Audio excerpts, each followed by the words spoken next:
السلام علیکم ورحمۃ اللہ وبرکاتہ۔ جو شخص نماز میں سستی کرتا ہے یا نہیں پڑھتے اس کو 15 طریقے سے عذاب ہوتا ہے۔ 5 طرح دنیا میں اور 3 طرح سے موت کے وقت اور 3 طرح قبر میں اور 3 طرح قبر سے نکلنے کے بعد۔ دنیا کے 5 تو یہ ہے، اول یہ کہ اس کی زندگی میں برکت نہیں رہتی، دوسری کہ وہ صلح کا نور اس کے چہرے سے ہٹا دیا جاتا ہے، تیسرے یہ کہ اس کے نیک کاموں کا اجر ہٹا دیا جاتا ہے، چوتھے اس کے دعائیں قبول نہیں ہوتے، پانچویں یہ کہ نیک بندوں کے دعاؤں میں اس کا استحقاق نہیں رہتا، اور موت کے وقت 3 عذاب یہ ہے کہ اول ذلت سے مرتا ہے، دوسرے بھوکا مرتا ہے، تیسرے پیاس کی شدت میں موت آتی ہے، اگر سمندر بھی پی لے تو پیاس نہیں بجتی۔ قبر کے 3 عذاب یہ ہے، اول یہ کہ اس پر قبر اتنی تنگ ہو جاتی ہے کہ پسلیاں ایک دوسرے میں گھس جاتی ہے،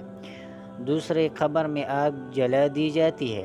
تیسرے قبر میں ایک سانپ اس پر ایسی شکل کا مسلط ہوتا ہے جس کی آنکھیں آگ کی ہوتی ہے اور ناخن لوہے کے اتنے لمبے کہ ایک دن پورا چل کر اس کے ختم تک پہنچا جائے، اس کی آواز بجلی کی کڑک کی طرح ہوتی ہے، وہ یہ کہتا ہے کہ مجھے میرے رب نے تجھ پر مسلط کیا ہے کہ تجھے صبح کی نماز ضائع کرنے کی وجہ سے آفتاب کے نکلنے تک مارے جاؤ، اور ظہر کی نماز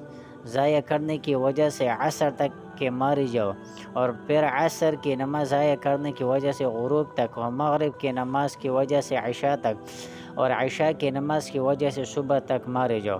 جب وہ ایک دفعہ اس کو مارتا ہے تو اس کی وجہ سے وہ مردہ 70 ہاتھ زمین میں دھنس جاتا ہے، اسی طرح قیامت تک اس کو عذاب ہوتا رہے گا۔ اور قبر سے نکلنے کے بعد 3 عذاب یہ ہے، ایک یہ کہ حساب سختی سے کیا جائے گا، دوسرے حق تعالیٰ جل شانہ کا اس پر غصہ ہوگا، تیسرے جہنم میں داخل کر دیا جائے گا کہ کل میزان 14 ہوئی ممکن ہے کہ 15 بھول جائے،